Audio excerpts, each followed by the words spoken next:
Argentine human rights organizations kicked off a campaign to plant 30,000 trees this Wednesday in memory of the dead and disappeared during the military dictatorship on the 46th anniversary of the 1976 coup.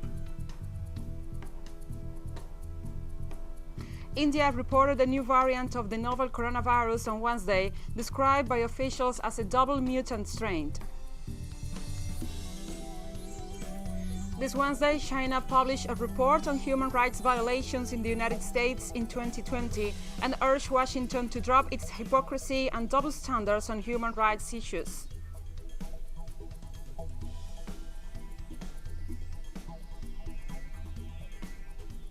From the headquarters of teleSUR English in Havana, Cuba, this is From the South. I'm Gladys Quesada. And we begin with the news because Argentine human rights organizations kicked off a campaign of plant 30,000 trees on Wednesday in memory of the dead and disappeared during the military dictatorship on the 46th anniversary of the 1976 coup. The historic street mobilization that every year sees hundreds of thousands of people gathered to pay tribute to the victims of the dictatorship installed in 1976 under the slogan "Never Again" was cancelled this year to avoid the spread of the novel coronavirus, which has claimed almost 55,000 lives in Argentina and also infected more than 2 million people. The only march of the day was one called by a group of leftist organizations to the Plaza de Mayo in downtown Buenos Aires.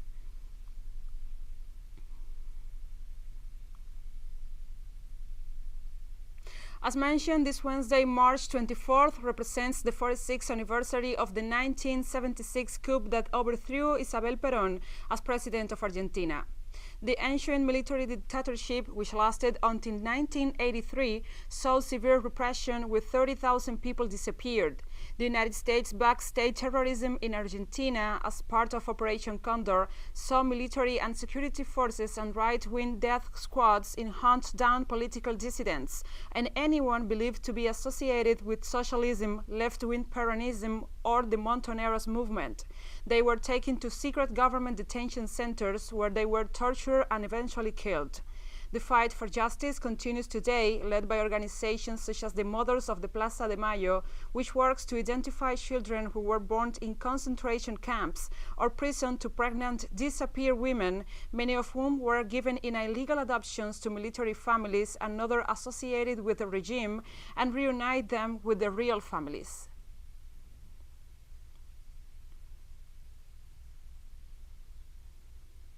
And Argentina formalized its withdrawal from the Lima Group on Wednesday, according to a press release from the Ministry of Foreign Affairs. The decision was made considering that the actions that this forum has been undertaking at the international level on trying to isolate the government of Venezuela and its representatives have not led to anything, while the participation of the Venezuelan opposition, led by Juan Guaidó, in the bloc has led to the adoption of positions that the Argentine government has not and cannot stand by. In addition, the authorities recognize that the blockades and destabilization attempts that occurred in 2020 have only aggravated the situation in Venezuela, especially for vulnerable sectors and in the context of COVID-19. Argentina reiterated that it will maintain its commitment to regional stability and seek peaceful, democratic, and respectful solutions to sovereignty and internal affairs of each state.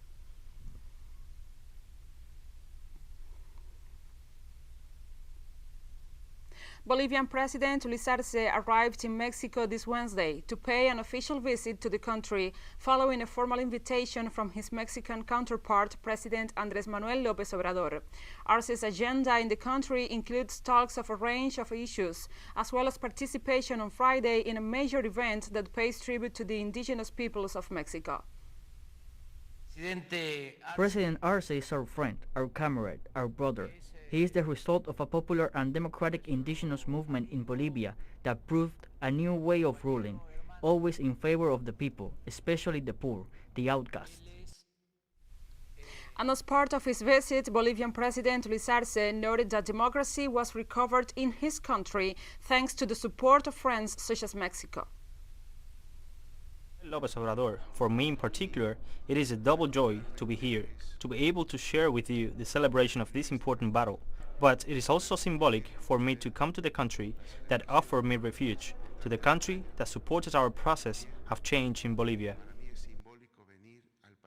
Unions in Brazil called for a nationwide strike action in defense of human rights and life, faced with the economic and health crisis caused by the COVID-19 pandemic. According to workers from several states, the protesters are motivated by various issues, including denouncing President Jair Bolsonaro's handling of the pandemic, which has led to the worst health crisis in the country's history, with hospitals on the verge of collapse. Unions have stressed that the Bolsonaro administration's dismissal of the seriousness of the pandemic has created a division between health, life, and the economy that only harms the population. Several social movements have joined the protests and stressed the urgent need to act in the face of some 3,000 COVID-19 fatalities per day.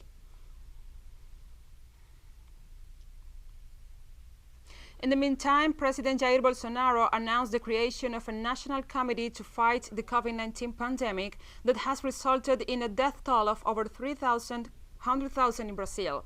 Bolsonaro stated that he had set the first activities of the committee that will promote a task force between governors and mayors, many of whom have condemned the president for a lack of cooperation in which state-level administrations to combat the virus. The head of state claimed that he defends life above all else, despite the fact that he has ignored expert advice on social distancing, the use of masks, and vaccination.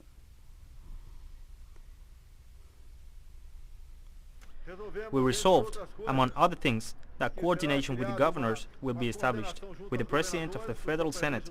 For our part, a committee will meet every week with authorities to decide or redirect the path of the fight against the coronavirus. In Paraguay, members of the Campesino movement held a new day of protest to denounce the non-compliance of the government of President Mario Abdo Benitez with the agreements of agricultural refinancing. The protest took place in the capital Asunción on the eve of the great annual march convened by the National Campesino Federation, FNC, and the National Farmer and Indigenous Coordination. The campesinos who arrived in the capital from various departments of the interior of the country demand the resignation of President Abdo Benitez, whom they accuse of corruption. It's important to highlight that in the middle of the protests, the Ministry of Health announced that the total occupancy of beds in the health centers for patients with COVID-19.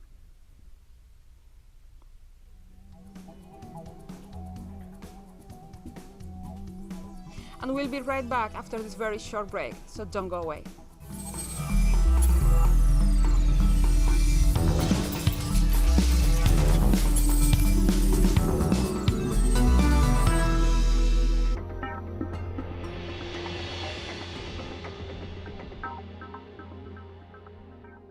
Hola, ¿qué tal? Sean todos muy bienvenidos a Vidas. Hay lugares donde el arte se unifica con el orgullo de los pueblos. Y esos lugares están llenos de colores, alegría, pasión, tradiciones, arraigo, valor y entrega. Real Life, Fridays, only on teleSUR. Una travesía para descubrirnos.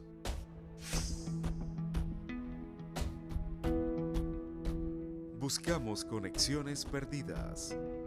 No nos queda otra que luchar, porque no tenemos nada que perder. Realmente es por todos. Recorremos el mundo con Reportajes teleSUR. Saturdays, only on teleSUR. The life is full of moments. Moments of fight. Moments of hope. Moments that transcend. Moments that you can live in. teleSUR documentaries. Sundays, only on teleSUR.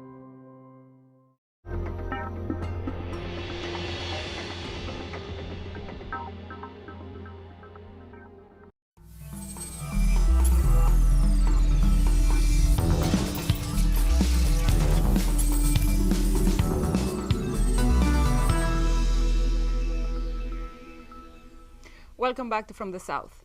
India reported a new variant of the coronavirus on Wednesday as it struggled with the highest single-day tally of new infections and fatalities this year.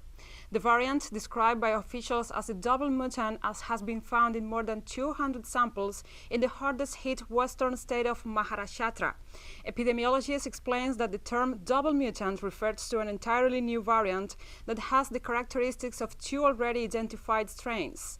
Health officials stated that the new strain had not been detected in large enough numbers to either establish a direct relationship or explain the rapid increase in cases in some states of the country.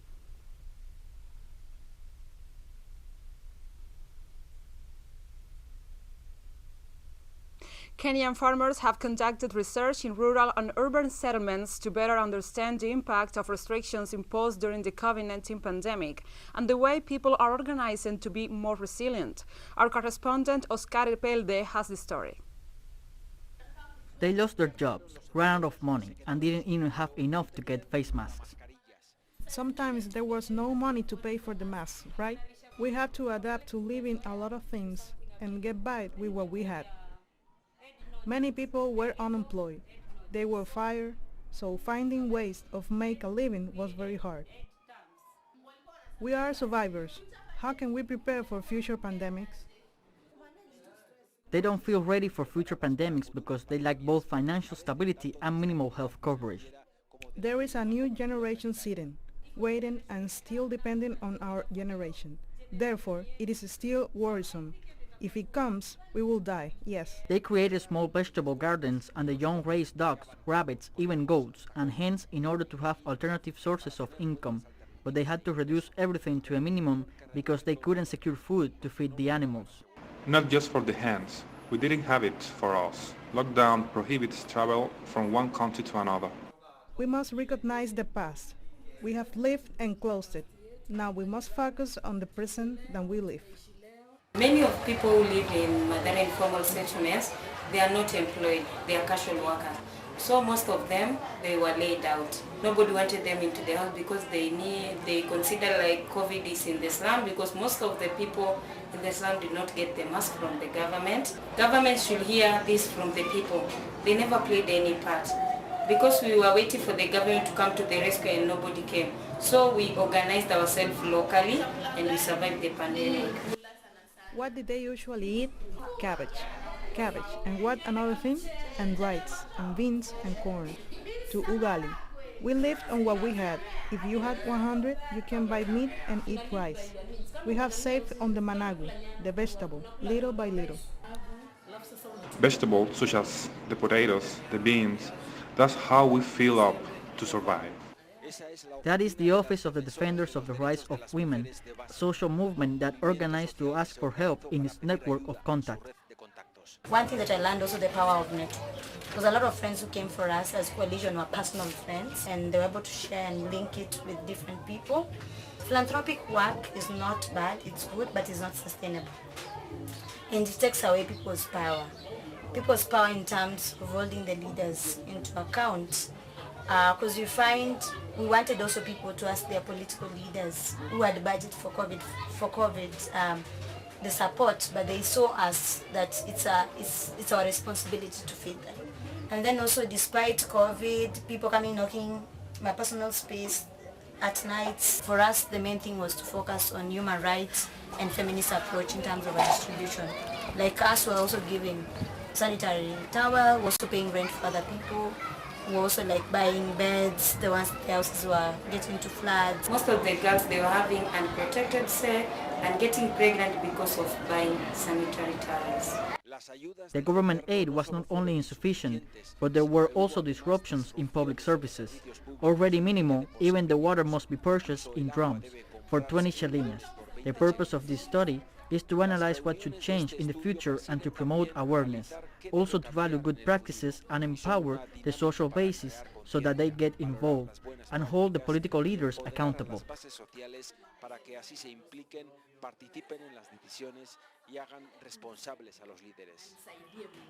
Desde Madare, Oscar Epelde para teleSUR. And now we continue. The Brazilian city of Rio de Janeiro saw a protest against the government's handling of the COVID-19 epidemic this Wednesday, as the country surpassed 300,000 COVID-19 related fatalities. Demonstrators of the human rights NGO Rio de Paz laid 30 roses on symbolic hospitals' beds during the protests, which came a day after the country registered a new daily record for COVID-19 deaths of over 3,000. Protesters stressed that many of their deaths were results of the incompetence of the Brazilian government. The latest surge has pushed many hospitals to the breaking point, with intensive care beds and oxygen supplies at critically low levels. To ask for the basics, a crisis cabinet, a combination of efforts between the President of the Republic, the state governors, the majors, so that a common policy is formed. These banners represent the impression that the international community has of us. What we realize is that the world looks at Brazil with bewilderment and fear. The Venezuelan president, Nicolás Maduro Moros, announced that he had informed the World Health Organization and the Pan-American Health Organization of the country's rejection of vaccines that are not authorized by the Venezuelan Scientific Institute. The COVAX mechanism of the WHO and the PAHO, of the request we have made for the release of the money seized in the Bank of England, and when that happens, Venezuela has authorized a set of vaccines which will enter the country.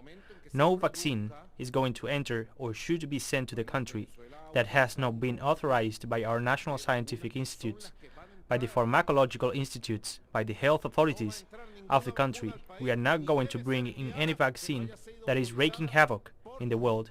I'm not going to name any. Only the vaccines scientifically tested in Venezuela as safe for our population are going to arrive. Cuba is set to begin mass vaccination against the coronavirus in June, using Soberana 2, the first vaccine produced and developed in Latin America. This Wednesday, Cuban President Miguel Díaz-Canel praised the country's progress in the immunization of the population against COVID-19, with the use of vaccine candidates Soberana 2 and Abdala. On his Twitter account, the head of state highlighted that thousands of Cubans are receiving doses of the two vaccines as part of the Phase 3 clinical trials.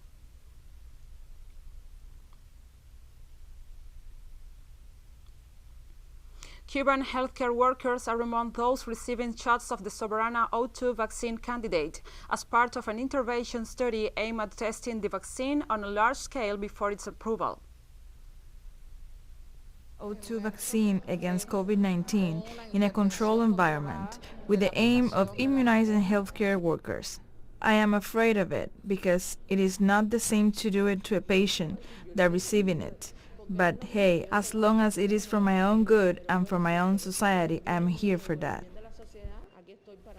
And we have more stories coming up after this final short break, so stay with us.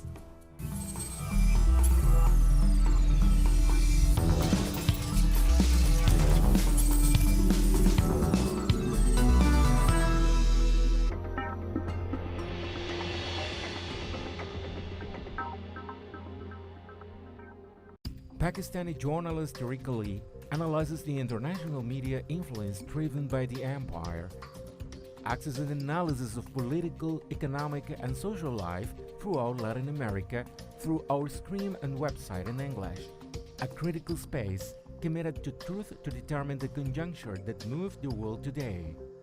The World Today. Mondays on teleSUR. Innovation, science, the technological breakthrough and its influence in society. Viajeros del saber, el futuro está aquí. Atomism. Monday, only on teleSUR. It is our duty to reverse the damage we cause to the planet. Let's recover our natural ecosystems with actions in defense of the environment. Let's keep fighting for a greener world.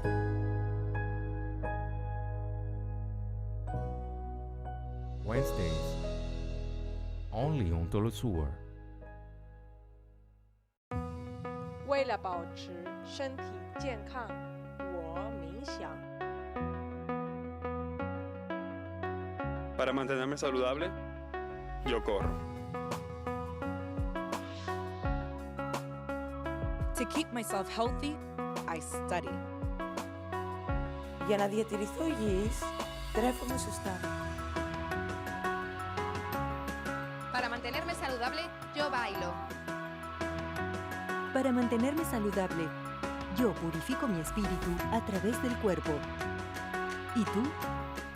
Get your body. Tuesdays, only on teleSUR.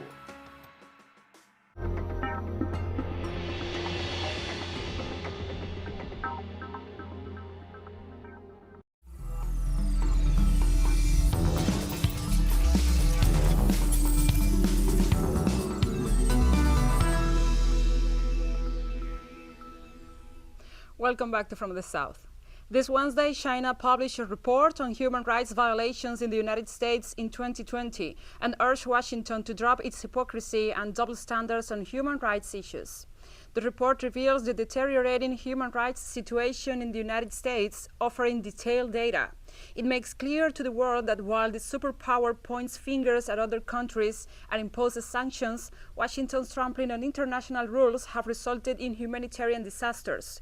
The text noticed that the past year, the U.S. has seen its COVID-19 epidemic situation get out of control, reporting over 550,000 fatalities, accompanied by political disorder, inter-ethnic conflicts, and social division.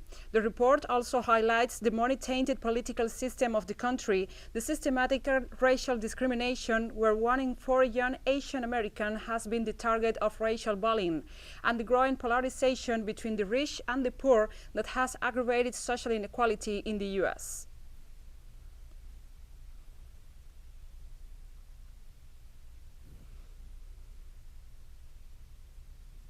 U.S. Secretary of State Antony Blinken was set up to meet European Union Chief Ursula von der Leyen and Foreign Policy Chief Joseph Borrell for talks this Wednesday, having vowed to adopt a new approach to work closer with Washington's allies.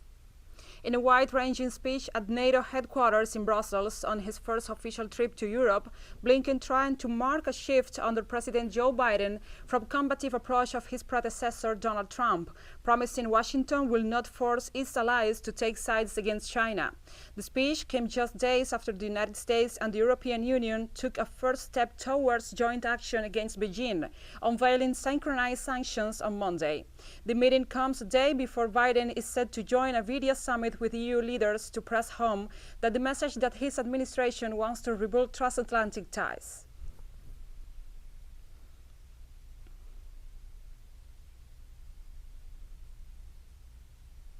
United States President Joe Biden on Wednesday put Vice President Kamala Harris in charge of handling the arrival of asylum seekers at the Mexican border, addressing a role that has galvanized his critics. Thousands of asylum seekers have sought to enter the United States in recent weeks as they flee violence in impoverished Central America. While increases in migration are common at this time of year, Republicans have claimed the influx represents a crisis and accused Biden of embottling those seeking to enter the U.S. by relaxing the harsher policies of his predecessor, Donald Trump.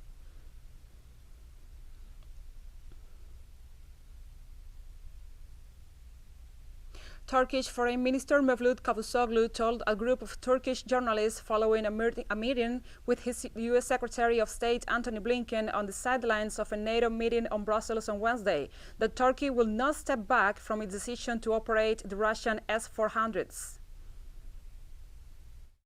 We have told them once again that Turkey has already bought the S-400s and that the issue is closed. On the other hand, we remind them that we have not received the defense industry products that we needed in the past. We remind that Turkey is in a positive stance on procuring our needs from our allies, us being foremost among them in the future. We agree that we should continue to deal with all the issues with our friends. In Thailand, more than 1,000 pro-democracy protesters took over a major Bangkok intersection this Wednesday, demanding reform of the monarchy. Protesters defied authorities in the first major rally since police used rubber bullets against them over the weekend. Thailand's protest movement kicked off in July, calling for the resignation of the Prime Minister and the new constitution. A key demand is to reform the untouchable monarchy and abolish the kingdom's royal defamation laws. Under these laws, more than 70 protesters and student leaders have been charged for allegedly insulting the monarchy, and about 1,000 remain in prison, facing up to 15 years in jail if convicted.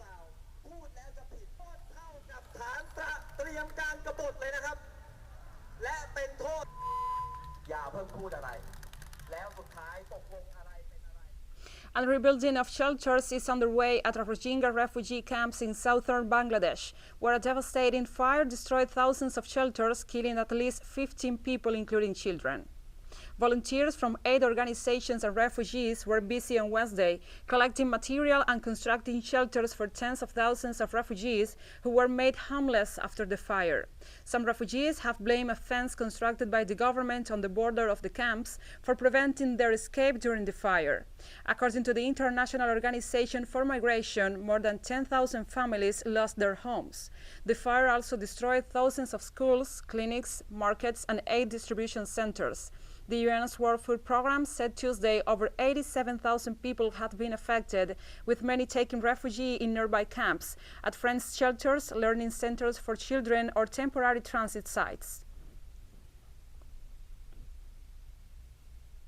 More than 10,000 families that lost their houses. So all of that area of houses, all of the infrastructures, the hospital, the food centers, the markets, the schools, the health clinics, are gone, and it will take several months to put everything back to the level that it was prior to the fire.